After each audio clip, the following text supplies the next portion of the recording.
Hi everyone, welcome to Driven Due to Distraction. My name's Bill. I'm sorry that we have to have this conversation, but things are a little crazy right now with the coronavirus, and of course we need to be prepared. So I wanted to talk a little bit about how I prepped my Colorado ZR2 as a bug out vehicle. I did that once before with my Jeep, and I used to have my FJ Cruiser like that too. I think it's good practice for everyone, and there's preparedness and there's over preparedness. And unfortunately, when I went shopping the other night, some other people who were maybe a little over prepared kind of forced my hand. So this is probably the extreme of where we should be with things. But I think my truck's a little bit more reasonable, so I'll show it to you. Okay, so let's start off in the back. I have some knockoff Max tracks. They're called X-Bulls. Haven't had a chance to use them yet, but I keep them in the back all the time just in case, especially going off-roading, but also in case there's ever a problem. We do need to bug out and get stuck. Here's the toolbox I bring around with some stuff that can go out of the truck if I actually need the bed, but stuff that I would definitely want to leave in the truck most of the time, especially in an emergency situation. So we got a survival blanket, a couple different towels. This is actually a cheapo air compressor. I don't really need to show you, it's just from Home Depot, but it can come in handy in a pinch. This is just some bungee cords, jumper cables, flashlight, one of many, power cable down there, because you can get an adapter for that. Actually have it inside the main bed. Waterproof shoes, ratchet set, gloves, sun. Gotta have some fun with this stuff, right? There's also a toe strap in there and the lug wrench. So in the toe strap I got some D-rings too. Again, I'm not going to pull this all apart. Here is a bunch of zip ties. Those are definitely not going to pull apart. Extra, that's the same lug wrench. Glass breaker, although I got one in the car, or in the cab rather, as well. Again, all basic stuff just for off-roading, general preparedness. This is an Atlas and some towelettes. Again, this is all more kind of geared for off-roading and stuff like that. There's a toolkit I think I mentioned earlier. Waterproof power strip, hammer, spare donut in case you just want something comfy to sit on. So stuff like that, this could be taken out. None of this stuff is super essential, but obviously very helpful, whether you're wheeling or trying to get out of Dodge.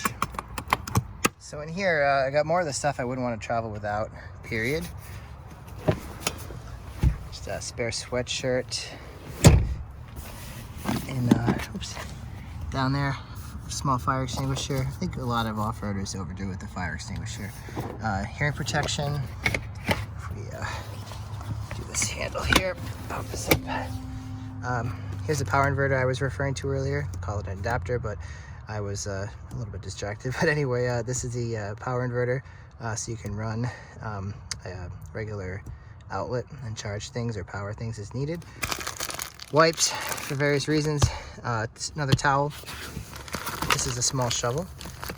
And in here is some more safety stuff. It's all just kind of crammed in. But this Kifaru pouch here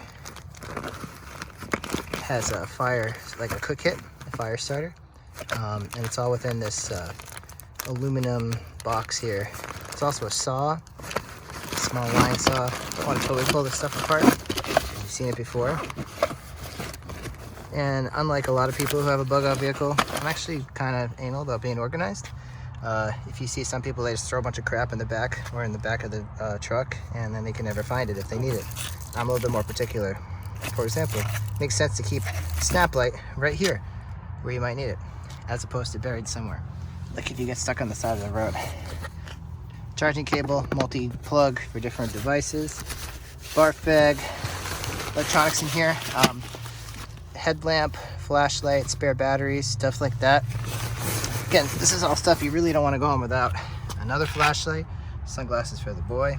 I have ballistic level shopping bags, but they're also good for carry-alls for camping or for any sort of adventure or mishap you might be involved in. Paper towels, toilet paper. There's a poncho and a tarp for rain protection. A collection of tactical patches tactical morale patches I'm a little too proud of. That's not counting all the ones that are on my bags and hats. In here, let's pop this. You can see the whole bench fold out. Oh, the boy's back. What are you doing? Hey, Dad, you check out the oven? I'm checking the oven. They might be burned. I'm not burning the food. I'm making a bug out truck review. What do you think?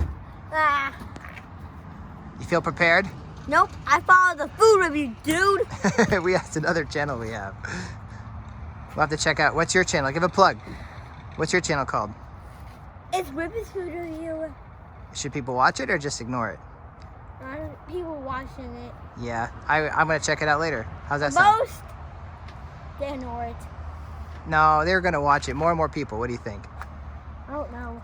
Why should people watch your channel? Because I do food reviews. And they're delicious? Mm-hmm. That's right. But well, you may not like to eat these, but some are really bad. The food or the reviews? Some are just like on the food. The mushroom at most. But you tried it, right? Mm-hmm. Excellent. And last video, I just ate or onion ring, and that was bad. Well. And don't forget to check out this karate channel. Oh, yeah, we have a karate channel too. Mm-hmm. Yeah. Good stuff. You should do a new video on that, dude. Okay, I will. Okay, so emergency kit.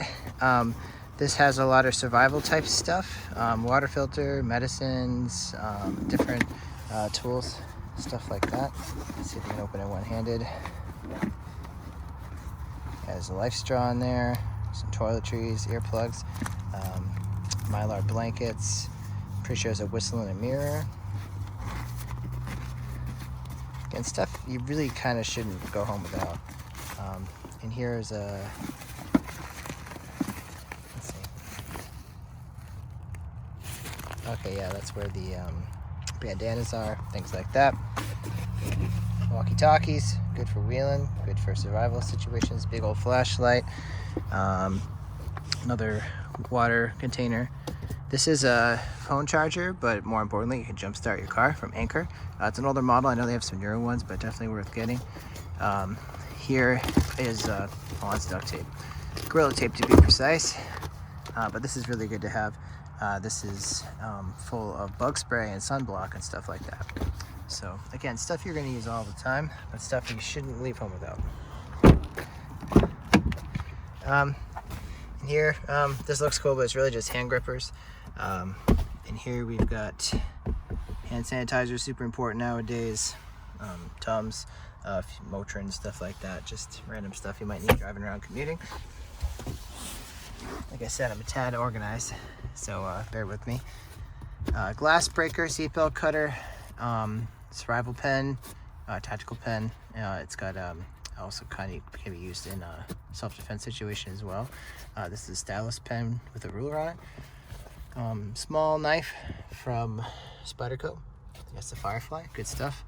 I like this Zulu nylon gear thing because you can put just random receipts and gift cards and stuff for whatever you keep in your car. In here, we've got a famous SAS survival guide. Deck of cards, just owner's manual, stuff like that. Speed pass, that's just regular commuting survival. Everybody needs that. Wind up radio, OBD device, another charger, cable, USB-C, I believe. There's another bigger knife in here too. Spyderco Paramilitary 2. That's a really good knife. I highly recommend it. Good to have. Old iPod just in case your iPhone loses service. Good to have tunes. So, you know, just a lot of basic stuff. I feel like most people shop most of the time. Maybe a little bit more specialized gear for the prepper and all of us. But I hope that you consider putting together some sort of go bag or trunk or something that you can keep in your vehicle or just or somewhere in your house that you can get it if you need it. Hopefully you never need it, but it's always good to be safe and prepared. And one of the reasons why I do drive this truck as an auto enthusiast is because of my interest in preparedness and such. So I highly recommend, obviously, you know, having a pickup truck or an off-roader for a preparedness survival situation. But it's good to deck it out, but not in a crazy, you know, doomsday kind of situation, just for everyday stuff that you need just being on the road. I think that's practical and it makes sense. And if you do need to get out of Dodge, like I said, you'll have a little bit extra. I also have a big survival crate that I would put in the truck if I needed it, that has more long-term stuff, more food, more water, shelter options, things like that. I'll go over that another time, but this is my basic bug out setup and my basic travel setup. Hope you liked the video. Thanks for watching. Don't forget to like and subscribe. And I heard there's another channel, some kid reviewing food. That might be good to check out too. All right, thanks for watching. Bye.